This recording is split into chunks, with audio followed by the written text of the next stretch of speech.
My beloved child, some seasons of your life do not end with a dramatic event.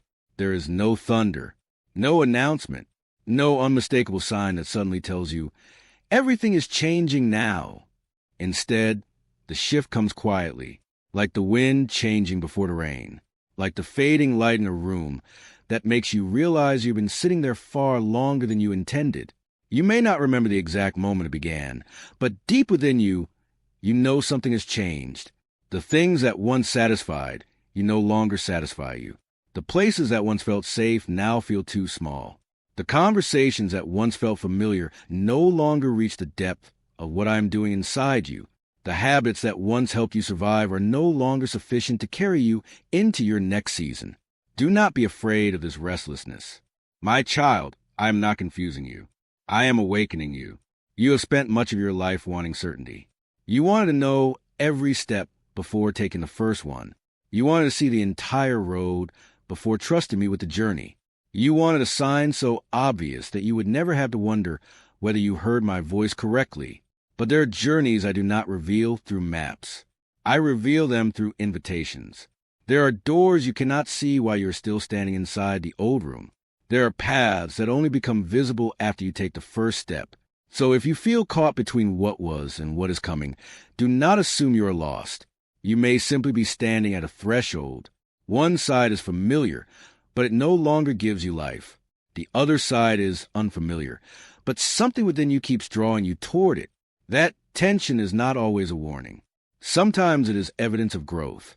When an old garment becomes too tight, you do not need to hate the garment.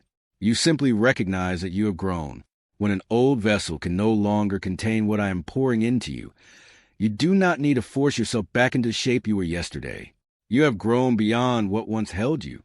I know there are questions you buried beneath work, responsibilities, expectations, and the constant effort to appear strong. But those questions are returning now, not to destroy you, to awaken you. You are beginning to ask, why am I still here? Why does this no longer feel right? Why am I exhausted from pretending this is enough? Why do I keep making myself smaller just to remain somewhere I have already outgrown? Why am I afraid to move forward when something inside me knows I cannot remain here forever? My beloved child, I am not placing these questions before you to condemn you.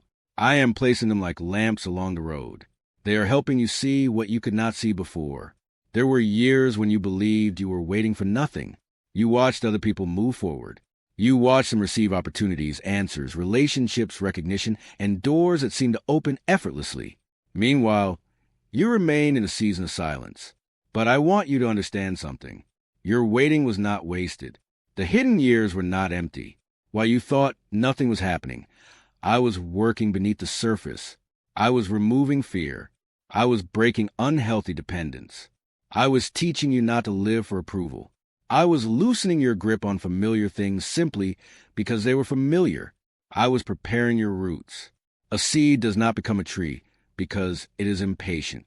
It grows when the soil is ready, when the roots are strong enough, and when the season has come. Remember Moses. He had known the palace. He had known influence, privilege, structure, and power. Yet I led him into the wilderness. For years his life looked hidden. To human eyes, it could have appeared that he had lost his opportunity. But I was not making Moses disappear. I was preparing him. The wilderness taught him what the palace could never teach him. He learned patience. He learned humility. He learned the rhythm of a shepherd. He learned how to live without applause. And when the burning bush appeared, Moses discovered that the hidden years had not been punishment. They had been preparation.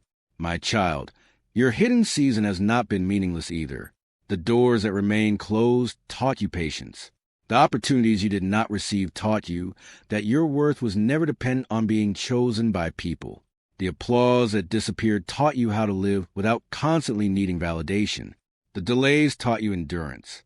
The wilderness taught you discernment. And now you are beginning to realize why I allowed you to walk through places you once wished you could escape. You needed to become strong enough to carry what you were praying for. So when the old begins to feel uncomfortable, do not immediately call it failure. Sometimes discomfort is the evidence that growth has begun. Sometimes what feels like loss is actually mercy. Sometimes I remove what is familiar because it's become an obstacle to where I am taking you. I am not destroying your peace. I am destroying the false stability that kept you from growing. True peace does not require you to know everything. True peace is knowing that you are not walking alone. You do not need tomorrow to explain everything about today before you obey. Some answers will only appear after you take the first step. Some roads become visible only after you leave the old shore. So stop demanding that I show you the entire journey. You do not need every answer. You need trust. If I have called you out of a narrow place, I will not abandon you in the unfamiliar space beyond it. If I have caused the old to stop fitting, I am preparing something wider, a wider capacity, a deeper purpose, a healthier rhythm, a truer form of service, a life no longer controlled by yesterday. But listen carefully, because I am not only preparing you to survive the next season, I am preparing you to handle abundance without losing yourself. Some people can endure hardship, but become lost in success. Some people pray passionately when they have little, then forget me when they receive much. I do not want that for you. I want you to receive blessing without becoming proud. I want you to receive recognition without becoming dependent on praise. I want you to carry influence without allowing influence to become your identity. I want you to have more without believing that L.